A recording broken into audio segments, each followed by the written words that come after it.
Content warning. Ursa Red is a podcast with mature themes for a mature audience. Content warnings can be found in the description. After Karg is brushed with death and Spittle's kill of the final bodyguard, the party knows they have to get Karg and Marcellus somewhere safe. Antonio takes Marcus's watch and puts it on Marcellus. The party enjoyed a relaxed time in the Genovese safe house till Marcellus woke up. Karg and Marcellus share drinks until glow, when Marcellus realizes he has to go and set things up in the family. Antonio vocalizes his idea for revenge, but Marcellus disagrees. Marcellus then kicks Antonio from the family due to his plan. The party goes shopping and find their way back to the street bar. Welcome, hobbits, hobgoblins, and hypocritical hippogriffs. Ursa Red is a TTRPG based off of Dungeons & Dragons on an asteroid orbiting Alioth, the brightest star in Ursa Major. The Under, grown out of mining operations and evolved into a morally relative civilization, is made up of 6 portions: Safe Harbor, Refining Village, Neon Park, Gas Springs, Melodic, and Echo Depths. Our story continues in Safe Harbor, where we're going to come back to our group of adventurers, all gathered around the happiest place on earth, the street bar. I'm joined by Carter Prophet. Hi, I'm Carter. I play Mr. Somebody. He is a variant human monk, and he finds the cleanliness and the standards and sanitation and just the nastiness of the Under to just be abhorrent, and still cannot get over the fact that everyone seems to think that mopping once a week is seen as some sort of gold standard for a upscale hotel. Everyone knows this is normal. Yeah. Yeah, I don't don't know. think. I mean, Karg's definitely never that mocked hotel before, has so. showers in it, and that's pretty nice, honestly. Yeah, Mr. Somebody over here is bougie. Not being This is someone the who nicest needs hotel I've showers, been to. you know, Optimus doesn't really mind that. You also don't have to worry about germs, so. Yeah, what would be more preferable, being in a dirty Under or being on an operating table? Ooh, that's actually a good question. How clean was the operating room he woke up in? I mean, Nasty. according to Mr. Somebody, if it's up to par with the Under, disgusting. Yeah, it's about the same as Fun fact, your arm's infected. super nice place. You've got gangrene. I'm gonna look at it one day and there's just gonna be like chunks of flesh falling off around the fucking metal parts. Oh, I'm joined by Chase Dixon. hey everybody, I am Chase Dixon. I play Antonio Moretti, and a fun fact about Antonio is his nickname is the Shadow, but not for anything cool, like he's a badass, like hides in the shadows and steals and kills people. Nah, it's because when the family pulled him off the street, he was so fucking filthy. He was basically just in a dirt-ridden blackface. And he was like soot and ash and dirt and just disgustingness. And Marcellus said he looked like a shadow, and it stuck. Well, it sucks that Mr. Somebody wasn't there, and he could have cleaned you up. Yeah. Yeah, I mean, So now that it's that's just your another prime nickname, example of underness do you stay cleanliness. dirty on purpose to keep up with the persona? Oh yeah, for sure. You put on like eyeshadow every day. But it's just dirt. But it's not. I take some of the crud that's underneath my nails and I lick it real quick to wet it and do whatever I gotta do, smear it around. You know what I'm saying? Yeah. Fun fact: he's not a drow. He's just dirty. Yeah. Oh Has a- man. Oh, God. Everyone's fun fact this week is they're just dirty. For special occasions, you just like scoop up like just some rubble off the ground and just cover your face in it. Yeah, Yeah. give myself a wet willy and give myself a cologne. Yeah. I'm joined by Dean Balter. Hi, I'm Dean Balter, and I play the drunken high elf Karg. He's a Twilight cleric, but the little fun fact about this Twilight cleric is he does not have a god that he really is a cleric for. He pretty much just worships alcohol. That is how he gets his power. It's like Jackie Chan and the Drunken Master. Yeah, exactly. The alcohol, it fuels him. That's how he's so good. He actually worships alcohol enough that alcohol has ascended into the pantheon. And it's not just like an alcohol god. It's like just alcohol. Like I imagine there's like Zeus up there. He's sitting with Hades and Poseidon, and then there's just a bottle of Patron sitting on his head. Exactly. Exactly. Hades keeps trying to drink the bottle of Patron, but Zeus is like, "No, we can't. He's been worshipped. He has to be here until the believer no longer believes in this bottle of Patron. He has to stay up here." And I was thinking it was a pantheon of all the alcohol gods. That's never happening. And Ares tries to take a swig, but fun fact, Karg's devotion to Patron is stronger than anyone's devotion to Ares, so he's actually a more powerful god. I am joined by Dominic Waymeyer. Hello, I am Dominic Waymeyer, and I play Johnny Phelps. Fun fact about me, still on the topic of alcohol, my favorite drink is gin on the rocks. Because when I was pulled into the family, that's the first drink Don served me. Reminds me of the times going up, entering the big leagues, as it were. Justin? Because we're in the under and everything's dirty, they were just actual rocks, yeah? Yeah, of course. Better thermal conductivity, as it were. Just went to like a deep freeze and pulled out a thing of gravel. Takes a sip on his drink. Chunky. That's the texture. Really taste the minerals in it. It's got those dark, earthy notes to it. That was good. That was good. Now, they lined the edge of the rim with it with the limestone, like it's margarita. I'm joined by Tim Lincoln. Hi, my name's Tim Lincoln, and I play Optimus Crime, the Warforged artificer tech guru of the group. And my fun fact this week is my nickname is also the Shadow. No, I'm just... And he's also dirty. also Copyright. dirty. No, so the last 2 weeks, I gave you guys fun fact names about my first name and my last name, but little known fact, Optimus Crime also has a middle name. It's Jim. Is it an acronym? No, it's not an acronym. It's just Jim. Just Jim. All right. Optimus Jim Crime. Is it Jem or is it James? No, it's just Jim. Well, to be fair, never mind. We're not gonna. My We're not fun gonna keep fact going is down this rabbit I hole. sent out a message to everyone like 2 hours ago saying, "Hey, don't forget to make your fun fact," and then I forgot to make my fun fact. I did too. I didn't forget. I just I couldn't tell. struggled. What about your fun fact? Yeah. Yeah. Oh yeah. We're joined by you. Not getting away that easy. And we're joined by RGM. Get over here. I'm Alexander Crutchfield. I will be your GM for this campaign. And my fun fact is Ursa Red is actually a campaign setting that I started to work on in 2015. And it was my first time DMing any Dungeons and Dragons campaign.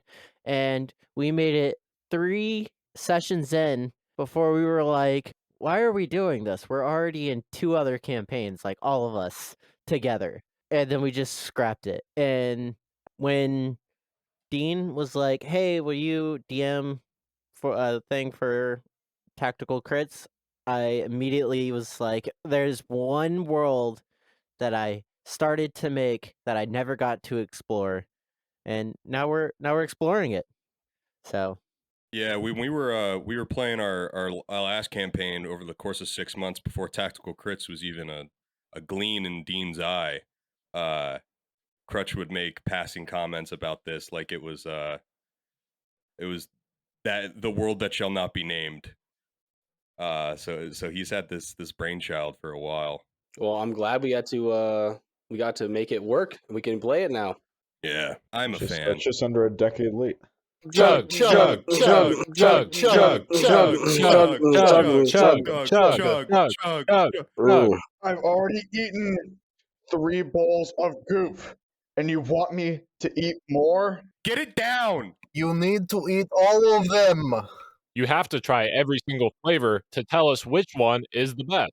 Look, I've had red, I've had purple, and I've had green. That's it? Do you know how you gotta taste the rainbow? They're all the same. No, they are not. No, what you gotta do? No. So you take all the flavors and then you put them together, and then you got a rainbow. It's all the same shit. Don't you ever Rainbow is the worst flavor. shut your fucking mouth. Never. Rainbow is the best flavor because you add all the complexities and the subtle notes and tones of all the other flavors together into one culinary masterpiece, according to Karg when he's drunk. See? You cannot even taste it. No, but he knows what's right. I definitely can taste this.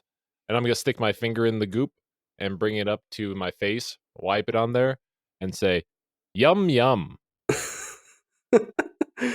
And Karg's just gonna be like, you got a little something over here. Let me get it for you. Just, there you go. Look, I'll try the rainbow one, but that's it. I'm done. I'm not trying any more goop. It's all the same. How many have you had? You're like right now. You have like one? He has had 3 bowls. This Barely it? even diving into the immense amount of flavors they have. There's a cornucopia of this stuff. And you're gonna stop at 3? You haven't even tried dessert goop yet. What is dessert goop? This is only breakfast goop. Dessert goop is the best by far. Let's just skip to dessert goop then. Oh, it's great. Rainbow goop is dessert goop. Cool. What defines lunch goop then? That's the goop that you eat at lunch. Duh. What colors? You also need to try Lina Goop. Lina Goop is delicious. Positively divine, especially when you get purple flavor. The purple tastes the same as the red. The purple tastes so much better than red. Yes, burst out the street bar. Yes. Duh. You're gonna hear Sheriff Bill kind of look over and go, yeah. And then Shocky's gonna lean forward and be like, Sheriff Bill said he always eats dessert goop before lunch goop. Life's short. Eat dessert first. Sheriff Bill is a heathen. Yeah, Sheriff Bill's a fucking troglodyte. We're not taking that guy's advice. Yeah, I agree. People are insane. Give the man some credit. He's been around the block a few times, and not just because he's too drunk to find the bar. Well, he was obviously going around block wrong direction. Shocky says, he said it was in the street. The street bar was in the street. Well, he's not wrong. Yeah. It is where it is, hence name. That's why I find it. Is that seriously y'all's sheriff? That's the cop? More or less. His honorific title. Oh, great. Shocky's gonna kind of be like, so what colors of goop are there again? How many colors can you see? That many. Well, what's interesting is I feel like I've seen every color of goop on the rainbow except for yellow goop. We do not talk about yellow goop. They tried it. It did not go well. I can pee on it. Yellow goop seems to only be in rainbow goop. Why is that? This is my special. Is Yeah, not you can also well find known. it at the bottom of a bottle that that Karg over here has been nursing it for an evening. All right. If rainbow goop is so good, get me a bowl of rainbow goop. One rainbow goop bowl coming right up. I'm going to start mixing it, all the different bowls into one. And then I'm going to pop out of my finger a little blender piece and just stick it in there and start frothing it up. I love the idea that Optimus, as the best buddy of the most degenerate alcoholic in the under, is a perfect computerized mixologist. Like, it's just a match made in heaven. That's right. I got my whole bartender's kit right here in my body. I feel like rainbow goop would be like vomit colored. It usually is. If it's just all like the colors mixed up, that's You would think it would turn into like a weird green pea soup color, but all the colors Yeah. stay separated into like a nice swirl. Like oil and water. Optimus slides over the bowl of rainbow goop to you. Drink, motherfucker. Taste how bad it is. Chug, chug, chug, chug, chug. Takes and slowly brings it to his lips, and then just starts throwing it back. Woohoo! You did it. It's So what's the verdict? You see why rainbow is worst flavor? His best flavor. Do not condescend me. The look on his face speaks in itself. you won't believe it. It's the exact same as everything else. Yeah, but it looks cool. Why are we having this one judge goop flavor again?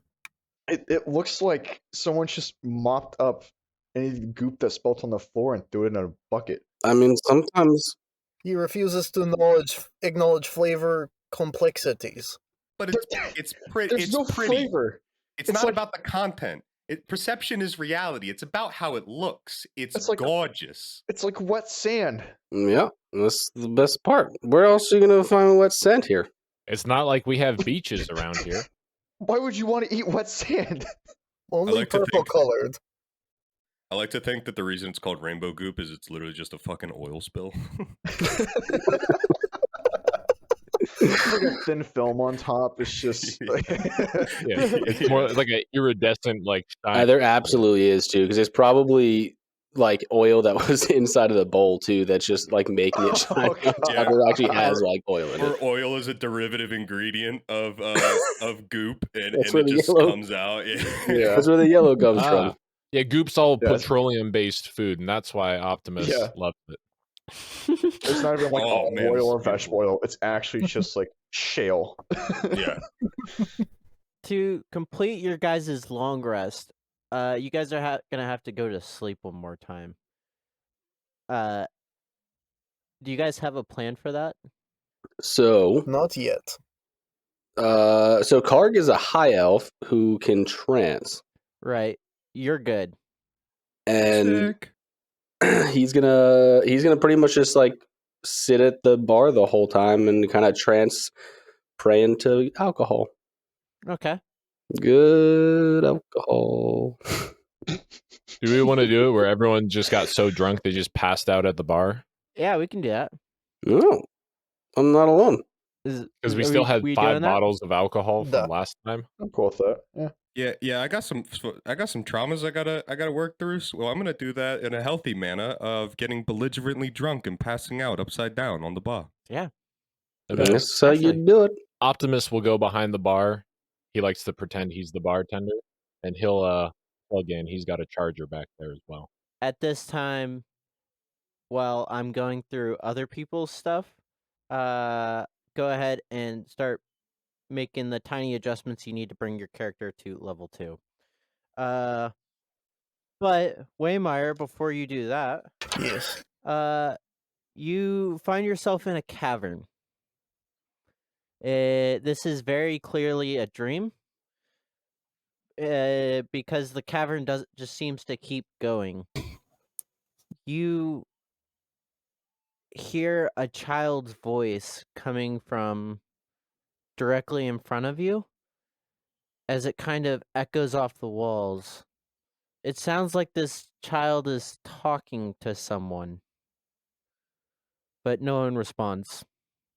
I'm going to slowly walk in that direction, keeping a lookout for anything. Okay. As you continue down the cavern, you're going to hear a familiar female's voice respond to the child, offering words of comfort. You hear them say something about they have to go hunt soon. Maybe we can escape then. Hunt. Do you keep walking towards the voices? I will, but at a slower pace. Trying to keep quiet. As you creep down, you see that there's a bend in the cave, and a gentle glow comes from around the corner. Down on the ground in front of you, you see a miner's suit, like the heavy armor and stuff like that belongs to the mining companies that have dug deep underneath the under, searching for any remnants of natural resources they can mine up. This one has a giant hole in it that has been burnt through with some kind of acid. So whatever did this is incredibly powerful, and through that hole you can see that there is still a body inside of this suit. Jesus. As you turn around the corner, you're going to first see a small section of the cave where there seems to be two individuals, and as you kind of glance over it, you can't really tell who they are in there, but you know that that is where the voices are coming from. Hmm. And you pause to look a little bit closer, and you see a child's face turn and look at you, and you recognize this to be the grandson of the the Genovese family, who you've been looking for a while. And then almost immediately after, you see that the woman who is holding this child and is offering words of comfort bears a resemblance to your wife that you haven't seen in a while. And as you kind of lean forward to take a closer look, a monster jumps out from around the corner and you wake up. Jesus Christ. That's going to bring us to Chase. Antonio, I'd like you to describe what dream you're having for us. It's one of those dreams, right, where you can you're around people, you can see people, people are doing something, but they can't see you. Like you're basically a ghost or a fly on the wall.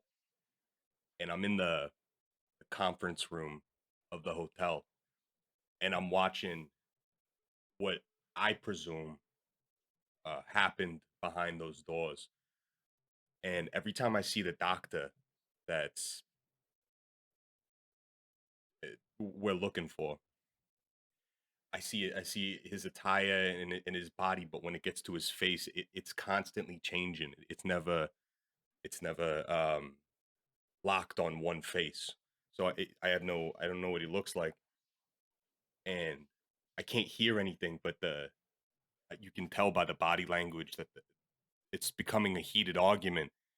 And out of nowhere, Marcellus grabs for uh grabs for the doctor, and the doctor's security guards just knock him out and put him on the ground, take out a gun and shoot him in the head. And then the doctor pulls out some sort of contraption and just blows a fucking hole through Marcus's body. They clean themselves up very, very nonchalant about this whole endeavor, and prim up their tie and just walk out. As I got to see a bird's eye view of the men that I love being killed.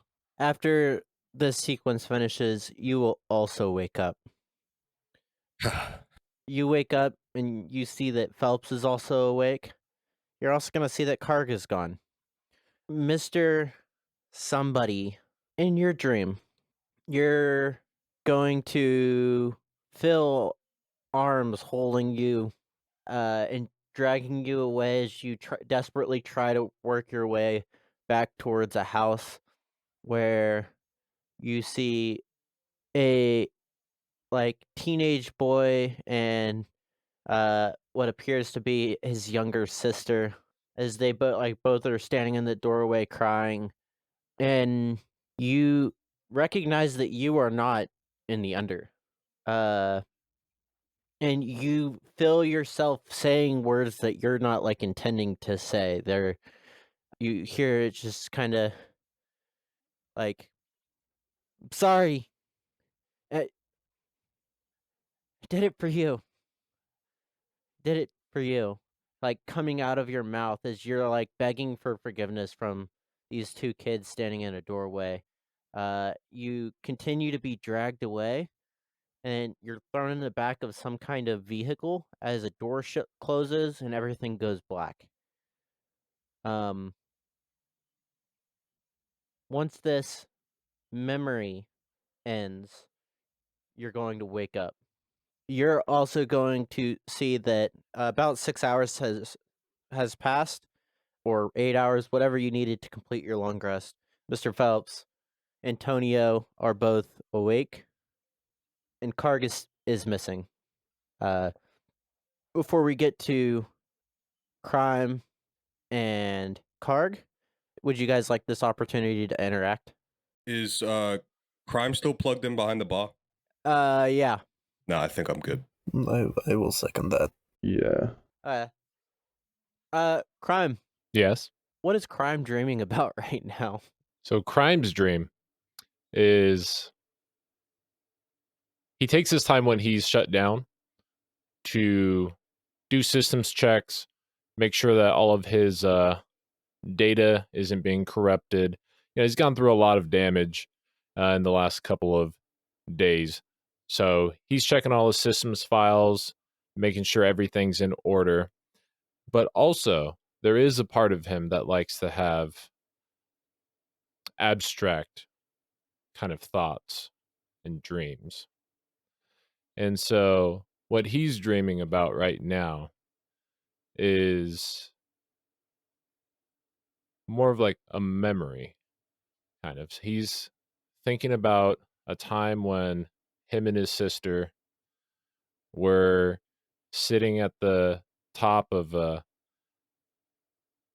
overlook in the under, and it was right before dawn in the under, when all the neon lights begin to glow. They go from dim to bright, and he's remembering sitting there with his sister watching all of that, and thinking that he misses his sister and wants to see her soon.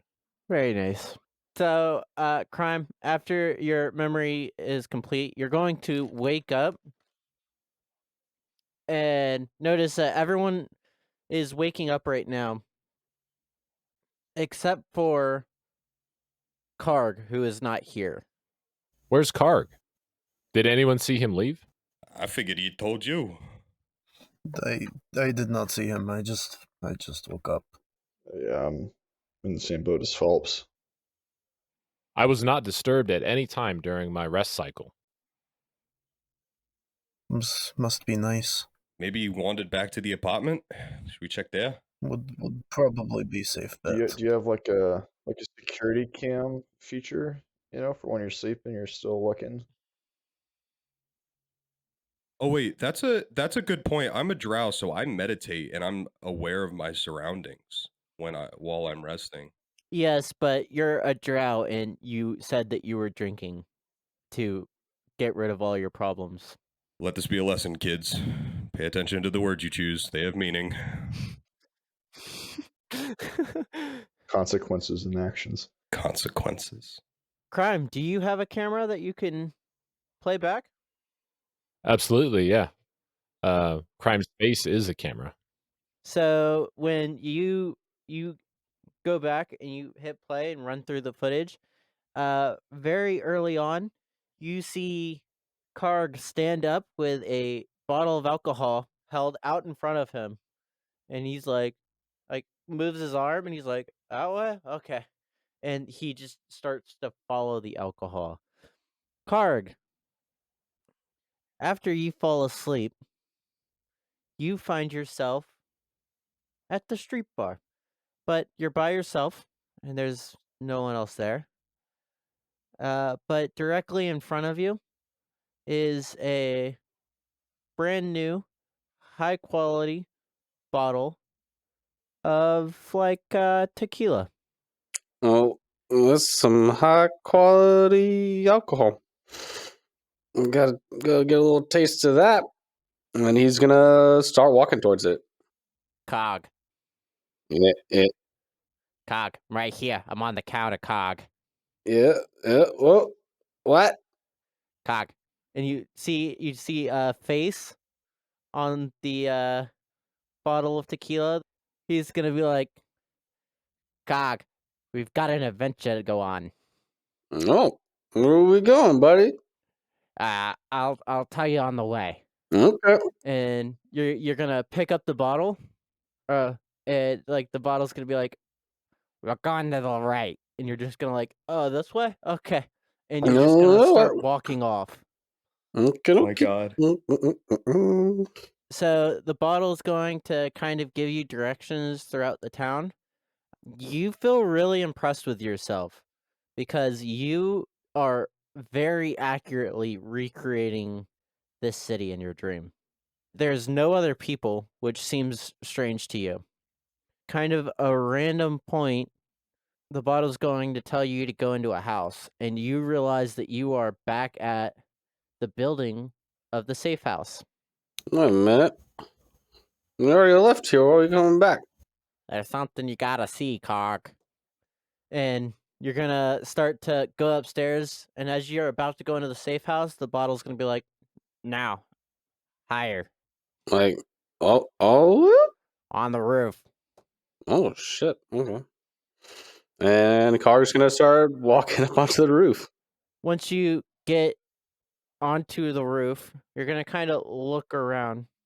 You're going to look out, and you from the roof, you see the Vein,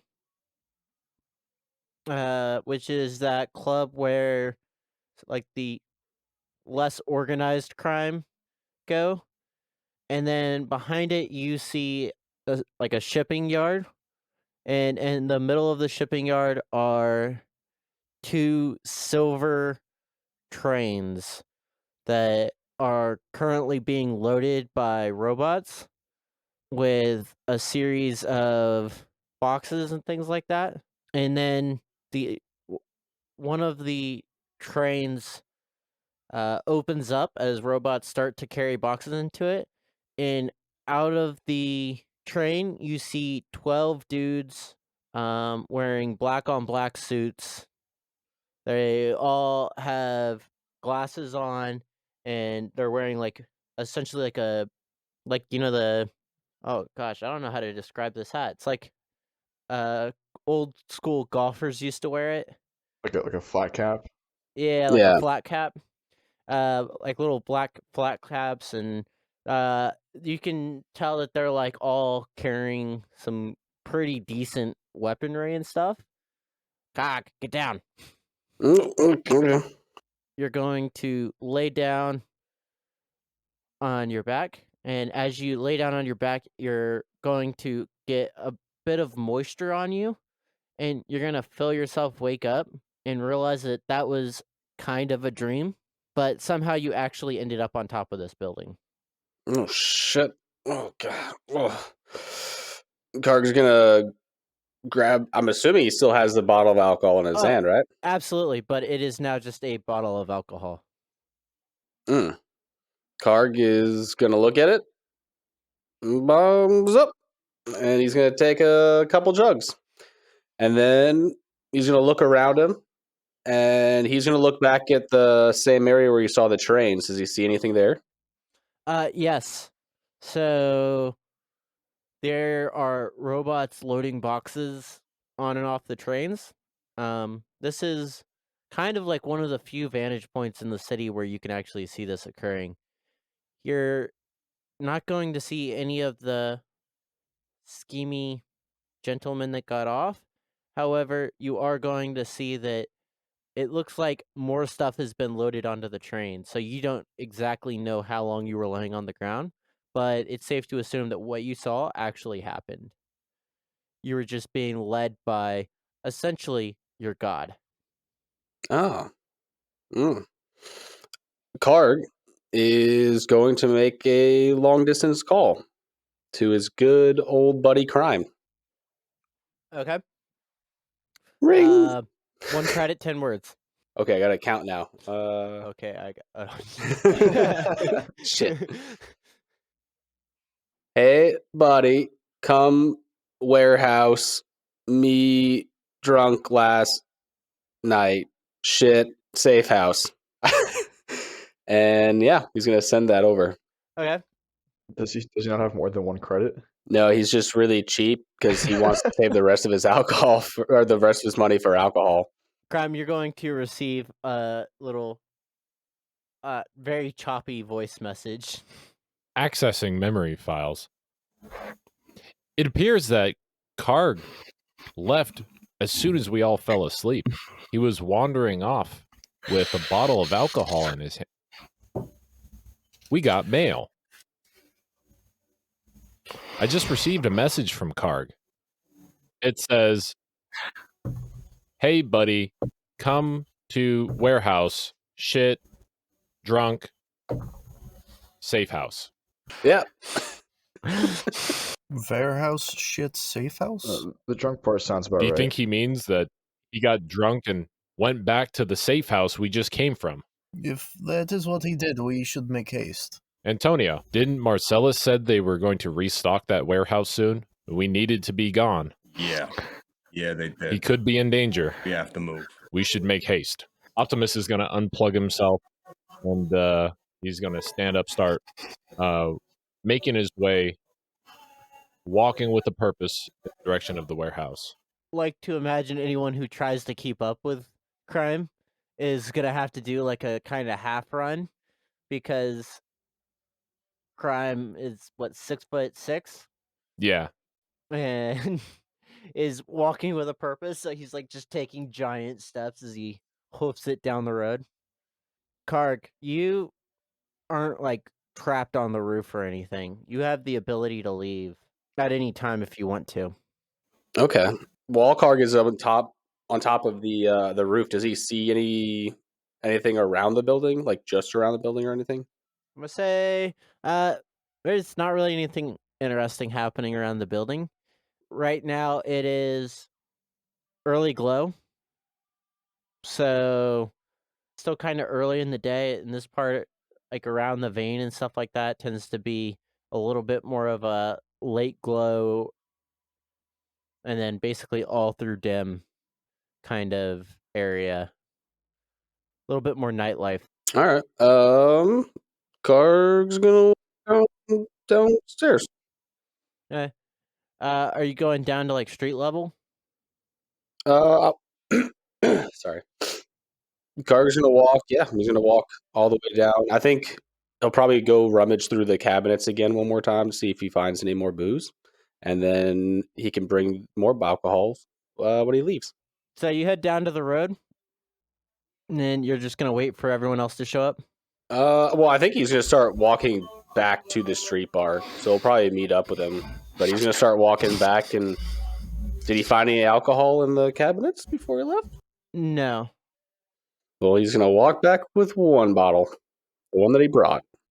As you're walking down Main Street, there's going to be this beautiful moment where you look off in the horizon and you see a 6'6" robot power walking towards you, and you start hearing something like a non-copyrighted version of "Had the Time of My Life" playing as you take off into a full sprint towards your robot friend.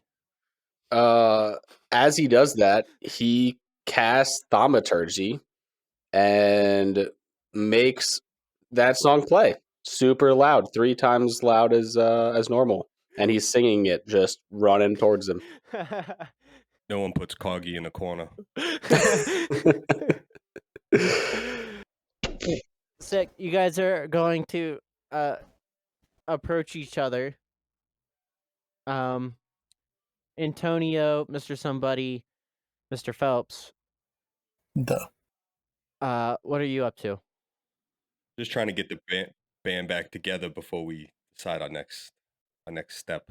I'm trying to keep up with Karg, or Crime, rather, while going through letter still that I have.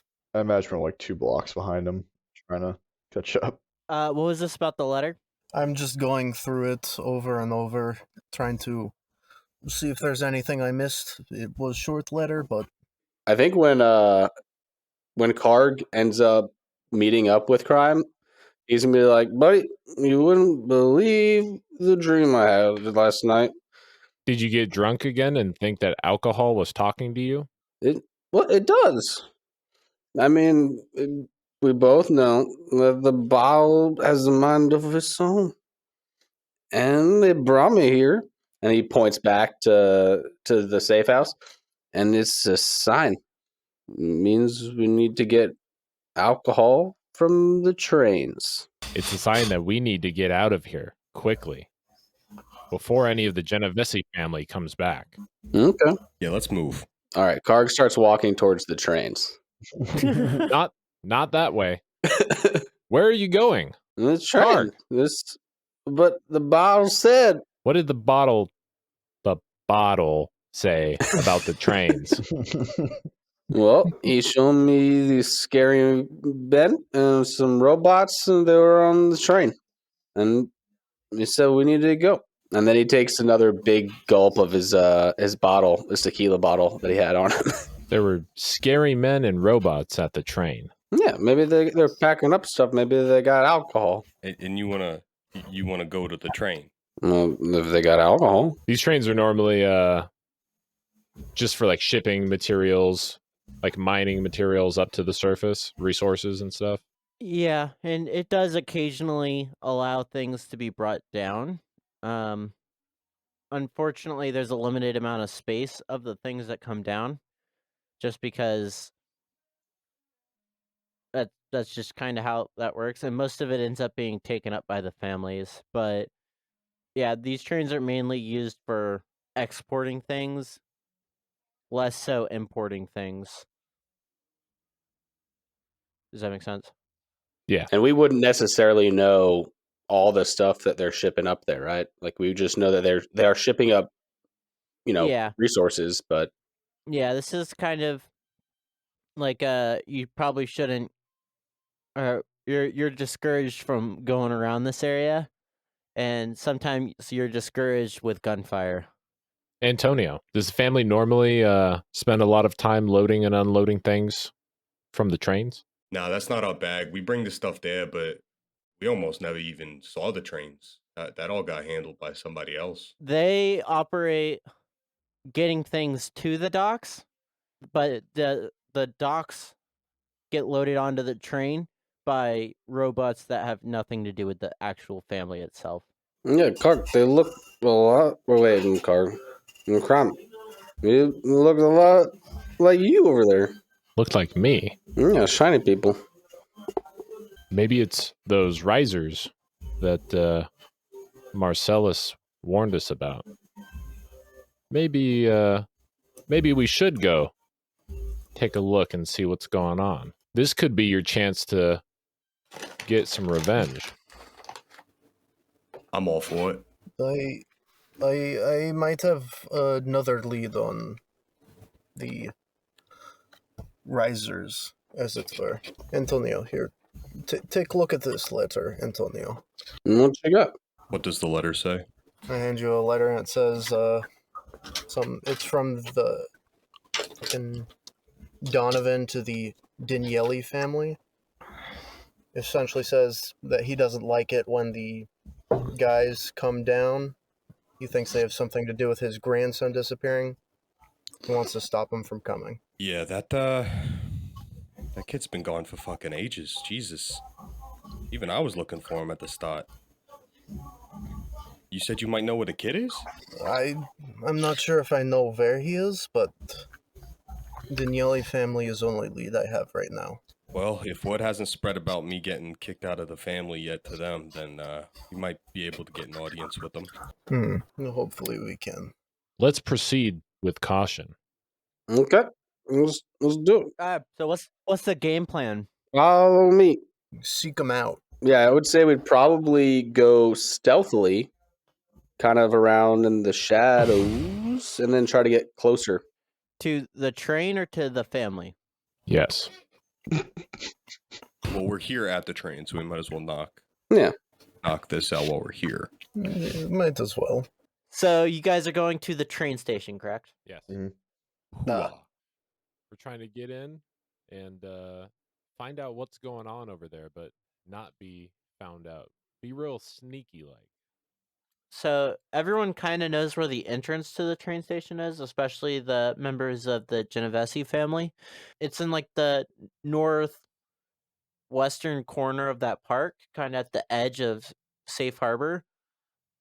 Are you guys going to take a direct approach or try and be a little bit more shadowy? Would I know Dark. of any side entrances, any entrance that's not used by normal people? No, you would not. So the families are are allowed to use the gate essentially to bring stuff in. Ultimately, this place is ran by the loaders, the robots. So you guys like bring stuff in and drop it off and then leave. Anytime that you guys kind of like linger around on the inside, the loaders start to get suspicious. I say we take a more deliberate kind of sneaky approach. Yep, I'm fine with that. Mm-hmm. Yep, Karg agrees. Yep. Crime is going to cast disguise self.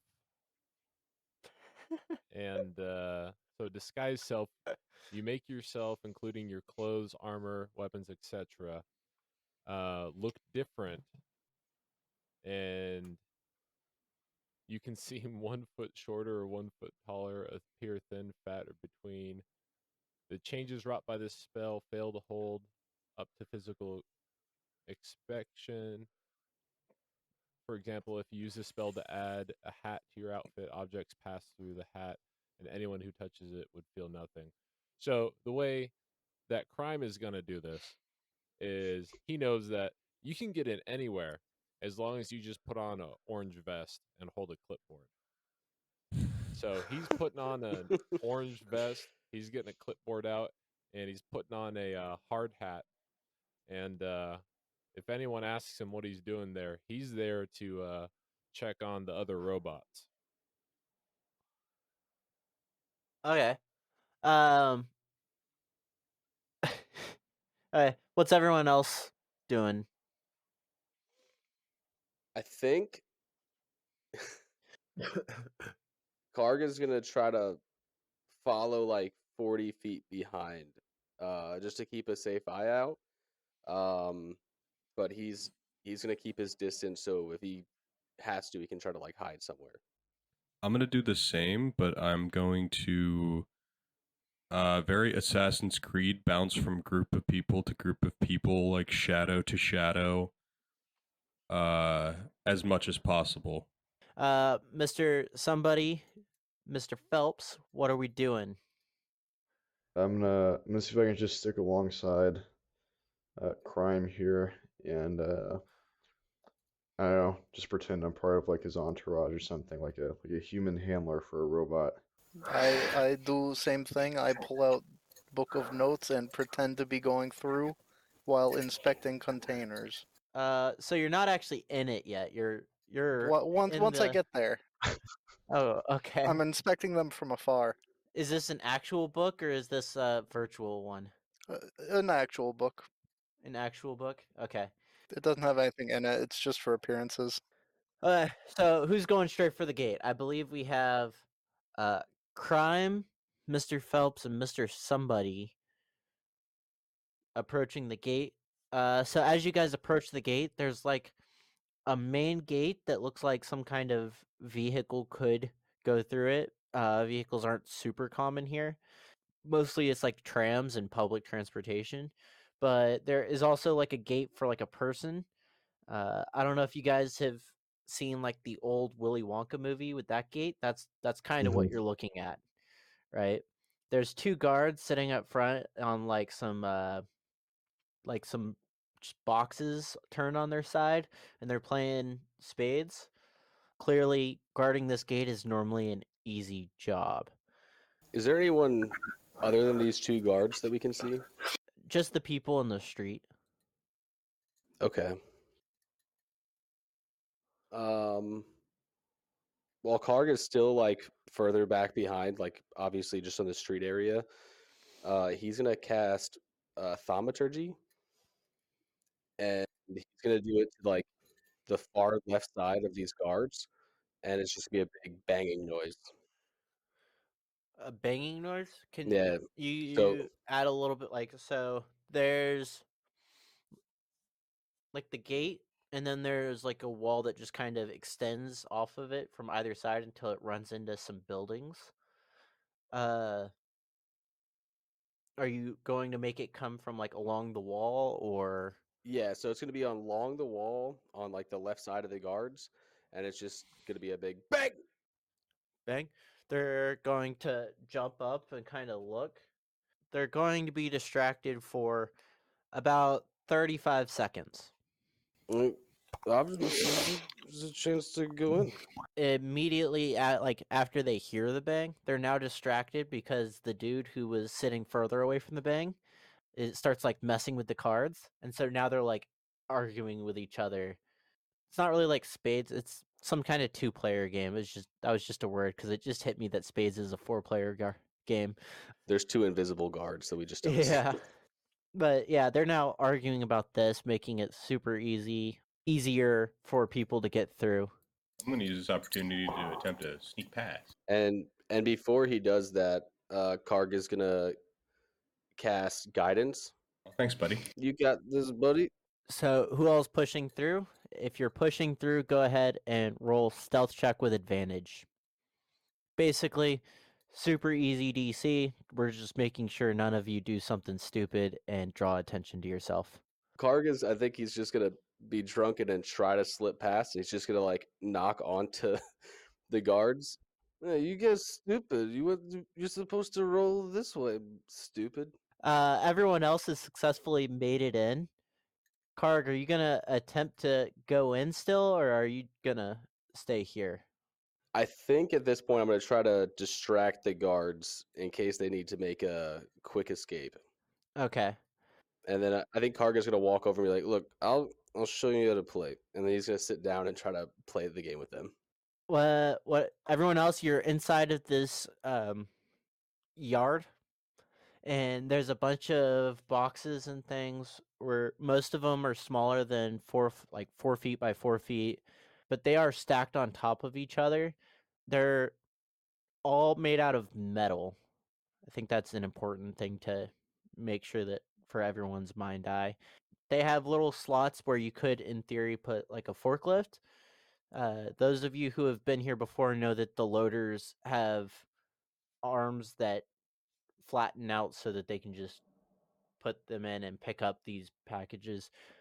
As you guys are kind of walking around the yard, you're not really seeing too many loaders, but the people who have been here before will know that once you get closer to the train itself, that's when they're gonna start to appear. And once they spot you, until you leave, they will just keep watching you.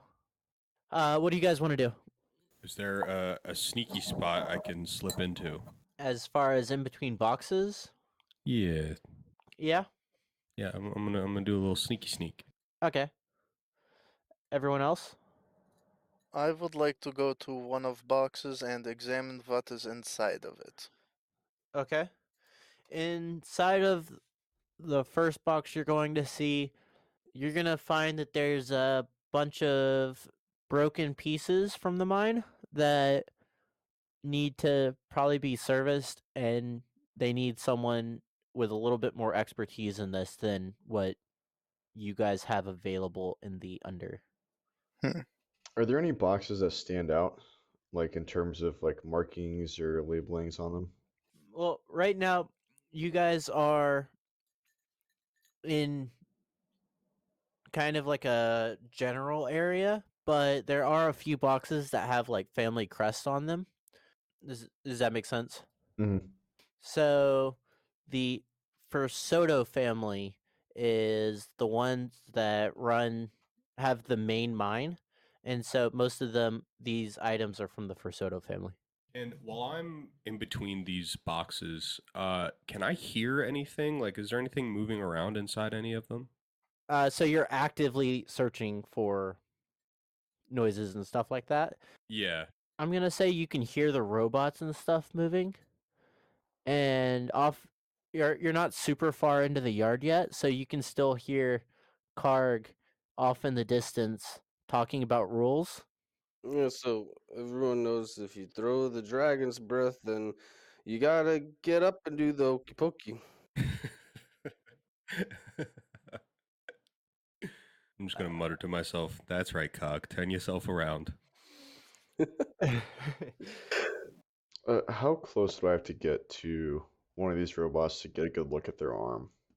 It depends. It depends on just what they're doing and things like that. So if they're currently moving a box, you'd have to be pretty close because most of their arm is in like underneath the box. Mm-hmm. But in general, if you get close enough to see the arm, you're probably close enough that they're gonna spot you. Crime's gonna go. Him and Mr. Somebody can go up there. So I'm gonna go over and I'm gonna walk up with my high vis vest on and my clipboard, and I'm gonna go to one of the robots and say, "Hey, what are you doing with that crate? You know that the protocols say you need to be lifting with 2 people if it's over 100 kilograms. That is a 2-person lift box. I'm going to have to mark you down as a safety violation. Let me take a look at your unit number." I'm going to try and attempt to look at these robots. Okay. I'm gonna need you to roll deception. What if he's actually checking though? The robot, the loader, is going to set down the box, and the forks are going to retract and to reveal like hands, and you're gonna start seeing energy pulsing through the arm as it is going to very aggressively request that you leave. Now it's your turn to do a robot voice. You are trespassing. Please leave the yard at this time. Are there any rocks or something on the ground right near me? Like pebbles and things like that? Yeah, something substantial enough to heave a decent ways. No, not really, unless you pull up like the yard is kind of like cobblestoney. So you could like try and like get one of those out of there. If you use a tool, it would be easier, but you risk damaging that tool. Yeah, I have thieves tools. I'm going to look at the loader, and so he says I'm trespassing. I'm going to say, "Oh, and being hostile, talking back to superiors. That's another write-up right there. Where's your manager? You need to be sent to the reprogramming facility." I'm just imagining like this one robot just telling him to this loader, and this loader's like, "No, like you, who the fuck are you?" He's like short circuiting a little bit out of sheer annoyance. Like, You need to double check your system processes, bud. The manager robot is mounted in rack unit A4 in the control center. I have direct connection to him. You are trespassing. Warning 2, warning 3 will be with force. All right. Well, I'll let it go this time with just a warning. Antonio, can you roll for me? 17. You hear voices off in the distance, and it sounds like they're moving towards the gate. Tim, what were you doing? I was saying, I'll let it go with a warning this time, pal. But next time, this whole facility is going to get a write-up. And I'm going to walk away. Okay. Mr. Somebody Phelps, what are you doing? Are there any like buildings that stand out? Or do they all kind of look the same? So there's not actually any buildings in the yard. It's just Mm. so there's the empty space where the trains should be, or when they come in, but for the most part, like there's no actual structures in this yard. It's just a bunch of boxes stacked on top of boxes. Mm. Okay. Do I have line of sight from where I think the voices are coming from? You do not. Can I move to while remaining stealthy? Get eyes. Yeah, let's. Yeah, you can do that. I'll let you do that. You're going to see the group of guys that Karg saw earlier when I described them, the sinister looking dudes in suits. And you're going to hear them talking. You're going to hear them complaining about how the doctor called them down here for his protection, but then he got on the train and went back up. So right now, these dudes are kind of like wondering what the hell they're supposed to do. And then one of them says that they're going to go add more people to the watch for the operating rooms. How many guys do I see? 12. Okay. That number went up. I don't remember what I said last game, but I'm going to say, but Waymeyer sent me a 12 earlier, and I don't remember what it's for, so we're going with 12. That was a roll. That was a roll. I'm just gonna start trying to make my way to like the exit, see if I see anyone else that came in. So as you're heading towards the exit, you're going to see the guards, or the dudes in suits, and they're walking out of like towards the they're about to walk out of the gate. Karg, you're outside playing these board games, and you're gonna see these dudes walking out. None of them look familiar, which is good, and they don't seem to be minding whoever's guarding this gate. But the two guys with you are like, "Hey, let me get this right. If the dragon breathes fire, I turn my hat around. Yeah, you turn But- your head around. Yep. If he slaps me before I turn my hat around, then I get to play another card." Yeah, you're getting now. Okay, I think I got it now. As these guys in black suits come in, though, Karg is gonna just kind of like side glance at them and try to get a good look at them. Okay. So out of the 12 guys, you're gonna get a pretty good look at 8 of them, so 2/3. And when you look at them, they look pretty much the same, except you see that a few of these dudes have like that the respirator mask that Crime is currently carrying around. They have it laying on their chest, and on their back is the pump from that you guys took off of. They don't seem to need it right now, whatever it is, but they're all wearing it as individual equipment, not like they're gonna use it on someone else. Karg is gonna look at them and be like, "Hey, you guys wanna play? I'm beating these guys. I'm making so much credits. What game are you playing? You want the cards and the dice and slapping. It's called the Hoka Dance Polka." Maybe later, not right now.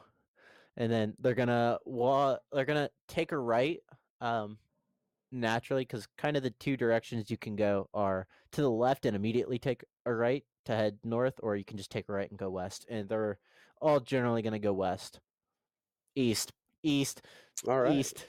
My bad. They're all gonna go right, which is east. I think Karg's gonna get up and be like, "Thanks for the money." He's gonna take some credits off the table, and he's gonna start following these guys in black suits. I'm gonna do the same. I'm gonna leave my little hidey hole, but I'm not gonna like just immediately start sprinting because that draws more attention. I'm just gonna start moving with a purpose back toward the exit. Okay, so everyone's heading towards the exit. I'm coming back from my encounter to the group, and I'm gonna tell the group, well, he didn't believe that I was a manager or a safety inspector, but I did find out where the manager robot is. He said it was in rack A7. How could he not believe you? You have high vis vest. I'm gonna unload what I heard them talking about on the way out. Hey, little, just kind of random passing detail. You guys are going to see a crate that is busted open, and laying on the ground is a broken set of the miner's armor that like the miners wear when they go into the cave. It looks like one of the loaders accidentally punched a hole through this box. Well, looks like they won't be needing this. I'm gonna take that and Okay. bring it with us. Ursa Red is Dean Balter as Karg, Alexander Crutchfield as RGM, Chase Dixon as Antonio Moretti, Tim Lincoln as Optimus Crime, Carter Prophet as Mr. Somebody, and myself, Dominic Waymeyer, as Johnny Phelps. This podcast is directly supported by our patrons and wonderful listeners like Austin with a Y and YPM1. Thank you for subscribing. Our patrons get access to ad-free episodes and get to listen to our new episodes a day early. They also get access to our patrons-only Discord channel, bonus content from our Session 0, and get to listen to our after-show Tactical Pause, as well as the opportunity to directly shape our adventures by submitting names for NPCs and unique magical items that we will use in future episodes. You can find all that and more at patreon.com/tacticalpause. Our Instagram is Tactical Crits, our Twitter is @Tactical Crits, our subreddit is r/Tactical Crits. We also have a Facebook, YouTube, and TikTok. Our link tree with all the links is in the description. Go check it. We want to hear what you have to say about the show. Our next episode will be coming out on March 7th. That's it for this week, everybody. We'll see you next time.